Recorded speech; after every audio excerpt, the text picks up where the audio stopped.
The developer of Two Worlds 2 has retroactively added in microtransactions to their game that originally came out in 2011. Now, you may be wondering, why are they adding microtransactions to a game from 2011? And you may be wondering, where did that come about? Well, apparently they're renewing support for the game. They have a season pass that's supposedly coming out with DLC. And that sounds great, because of renewed support for a game, sure. You know what? That's great. You know, renewed support for an old game that people might still enjoy is perfectly fine. And that's actually something I thought I'd be able to be positive about. That said, they never said anything about the microtransactions until the actual patch. And apparently one of the pieces of DLC came out. The season pass is still missing, but one of the pieces of DLC came out, and it's kind of obvious at this point that it was definitely just a cash grab on some fans that may still be around. Micah here with another topic video. Now, I'm going to be genuine here. I was genuinely wondering if I could actually do a positive topic on this, because originally when I ended up hearing about Two Worlds 2 again, I was like, alright, so it's back in the news, what's going on? Well, apparently they're renewing support for the game. And I'm like, alright, you know what, that's kind of cool. They're adding in, like, new DLC and stuff like that. And well, I'm like, you know what, they should probably end up doing some at least free patches and stuff like that. I still could understand. They're a studio that definitely doesn't do anything. Reality Pump Studio, at least I think that's what it is. Hopefully I'm not wrong. Basically is a studio that hasn't really done anything relevant. Now, they've tried to kind of remaster their other Pirates game that they have going. They kind of gave up on Two Worlds, the original one. And so they ended up doing some original patches and stuff like that, and they actually did a decent job kind of fixing the game up a little bit. And they actually did a decent job on that, and it actually accrued them a sort of fan base and sort of a collection of people that would defend them, because it is a B-class sort of action RPG game, and that has a sort of market for it. And it's not a game that's good. In fact, I think it's absolutely terrible. It's one of the worst RPGs I've ever played. But that said, it still has a charm to it. It has a sort of charm that some people might still enjoy.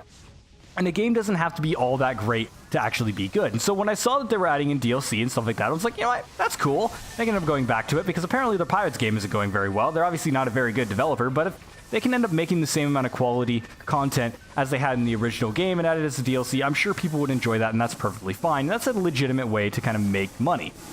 That said, they ended up adding in this microtransaction patch before the DLC was even released, and apparently it does some bad things. Now, what is the first problem with this microtransactions, and what is the microtransactions to begin with?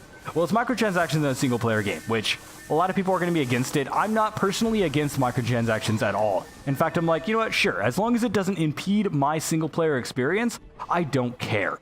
This actually does. So what they ended up doing with this patch is the microtransactions are microtransactions for items and consumables in the game. And so basically it will add in extra consumable items. Let's say something that heals you or something that upgrades your weapon. And these things will actually be basically cheats. That's how you pay for cheats.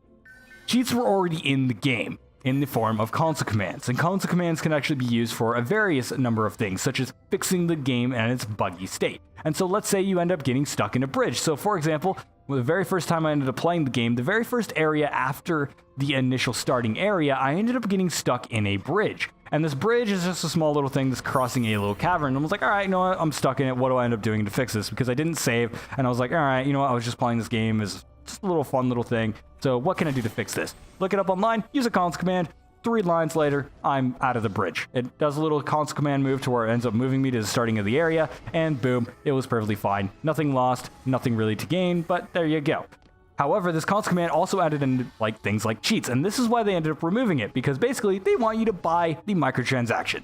They don't care about you, they just want you to buy the microtransactions. And they just ended up removing the possibility for you to even finish the game if you end up getting bugged. The game also has a bunch of bugs to where you end up losing quest items, for example. So let's say you end up losing one of these quest items, whether you sell it to an NPC, you drop it, destroy it, throw it away, whatever, or it ends up running into an inventory bug that actually removes everything from your inventory, which is a bug that is actually fairly common in my playthrough of it. And so basically you can end up running into this problem to where basically your inventory gets cleared, you lose a quest item, you can no longer finish the game.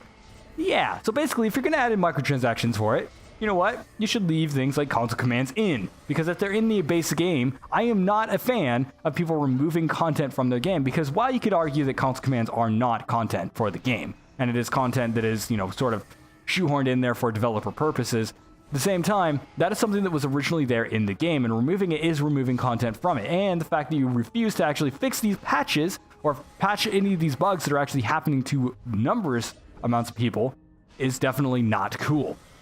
Now, there's also a bunch of other bugs that this actually ends up adding in the patch as well. For example, old save files do not work. If you actually had an old save file on your system, you may not be able to save the game in the new version. If you didn't buy the enhanced version of the game that came out in 2013, you actually can't even buy the DLC in my case. And so if I end up looking at it, it's like, oh yeah, you can't actually buy this because you don't own the game. Even though I have it in my library, I can play it. I have it legitimately on Steam. You can check my profile and everything. Yeah, I have the game. I can't buy the DLC. It says I have to buy the game to buy the DLC, which is hilarious. Now, I wasn't going to buy the DLC to begin with. I'm definitely not going to be throwing them money because the DLC actually came out, and people have definitely been spouting about it, being like, yeah, it's just a cobbled together mess. It's obviously just a little cash grab. It's a very short little piece of DLC with mostly assets that came from the original game. It's all just kind of cobbled together, and it's definitely not good in any sort of sense. And apparently the graphical overhaul that they were spouting about the game beforehand is actually only applying to the DLC. And so you go from the main area of the game, it looks exactly the same, go into the DLC area, and apparently it looks like a small filter was put over the pad, like over the textures, and that's about it.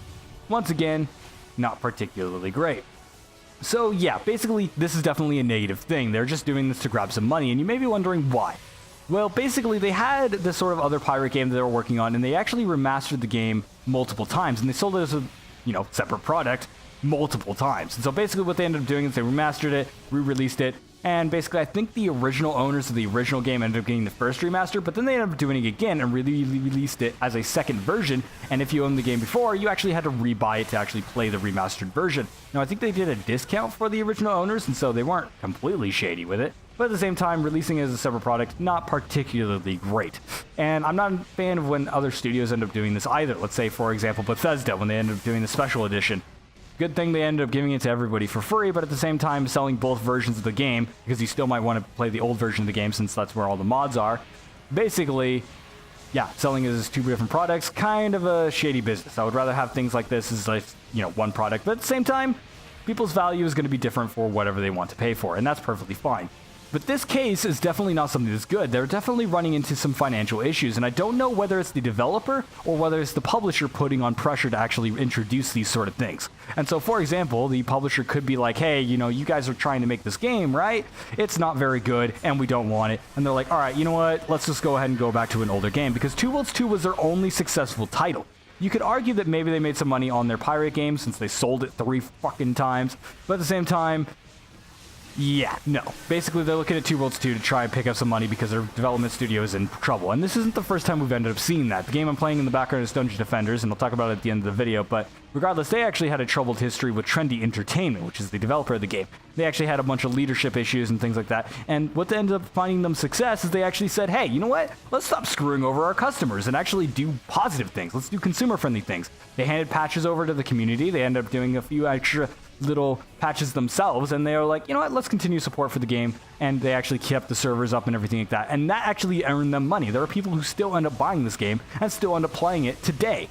And so, yeah, that's how you end up continuing support. But adding in microtransactions, removing things from the game, and refusing to patch up your game, especially after it's so freaking broken, yeah, not particularly great. So this is definitely something that is completely negative, and it's really unfortunate this is a case to where basically I'm talking about another developer that just doesn't understand how to treat your customers right. Because if you create a product that your customers want, and you create it well, and you do it well, then people are going to be willing to pay for it. That is something that has always been the case, and if you end up being consumer friendly, especially when you're a smaller studio, you can actually get a lot of fanfare. For example, people were defending Two Worlds 2 being so bad because basically Two Worlds, the original one, had so much care put into it, had so much passion thrown into the game even after it was released. And so, yeah, the fact that you're just kind of like shooing in microtransactions and doing all this cash grabby stuff is definitely exploitive, and it's not cool.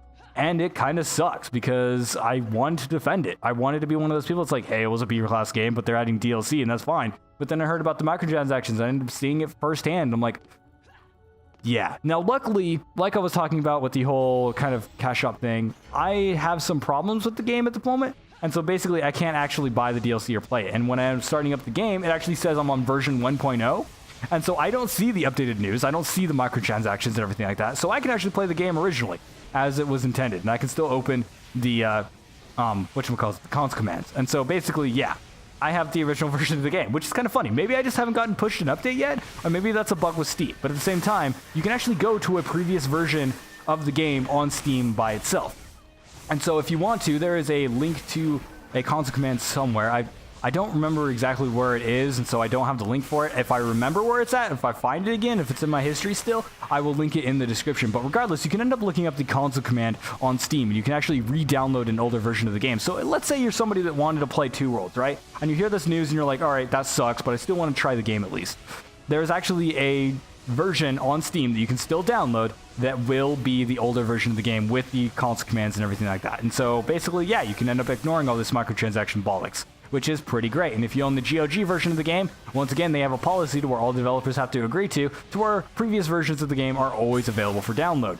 Therefore, if you have the GOG version of the game, you have the original version of the game as well. And they haven't updated the GOG version as well. But I do not recommend buying it. In fact, I would say pirate it. If you want to get this game, actually pirate it, or buy it, refund it, and then pirate it. Because normally, I'm not an advocate for piracy, but these developers, they suck. And so basically, sucky developers should go to hell. And I'm not going to candy this up or all, because basically this is a developer that is exploiting people that like a niche product, and those are the worst cases of this scenario. And I think that is super, super not cool. And I kind of hope that they end up turning around like Trendy Entertainment did. Trendy Entertainment, they were a game company that ended up doing a lot of shady business practices with Dungeon Defenders because they caught a small audience that ended up growing quite massively because it's a great game. Dungeon Defenders that I'm playing in the background is a really, really fun game, and it was a very unique idea of this sort of action yet dungeon defend or kind of tower defense Dungeon Defenders game, and it's really, really fun, and I really, really enjoy it, and a lot of people still play it today.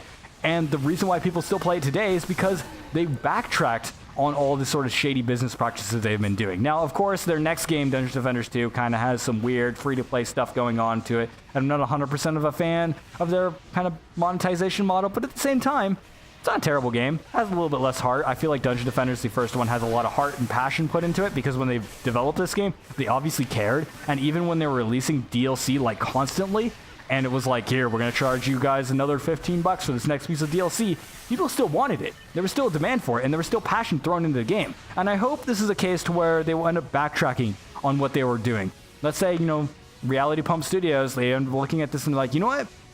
We don't want to be one of those guys. We don't want to be another studio that's just a bunch of jerks kind of screwing over their fan base. Instead, you know what? We want to be noteworthy. We want to be somebody that, does something bad, but then ends up going back on it, and they end up fixing their routes. And, once again, this isn't a case to where I know exactly what's going on. I don't know, what's going on behind their studio walls. And so it could be a case where the publisher is just like, hey, you need to make more money, and this is how you're going to do it. And they could just be forced to do it. But at the same time, they could at least put passion into it. And it's pretty obvious that all these microtransactions and stuff like that is definitely not that. And what they could end up doing is if they had passion to it, they're like, you know what, let's add some costumes to the game and add in that sort of stuff. Because that's perfectly fine, in my opinion.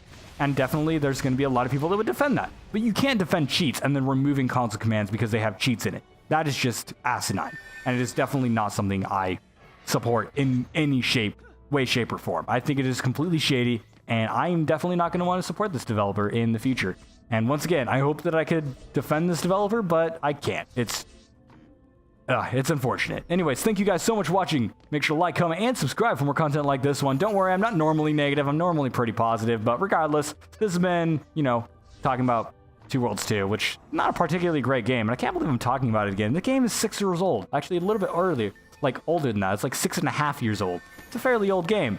And anyways, the game in the background has been Dungeon Defenders. I talked about it a little bit, but it's a tower defense and action game. Now, there was a long period of time to where I was not recommending the game because of all the shady stuff that Trendy was getting into, but they've actually kind of backtracked on that. And even Dungeon Defenders 2 has actually had some more consumer-friendly stuff going on with it as well, and they've actually been doing some decent patches.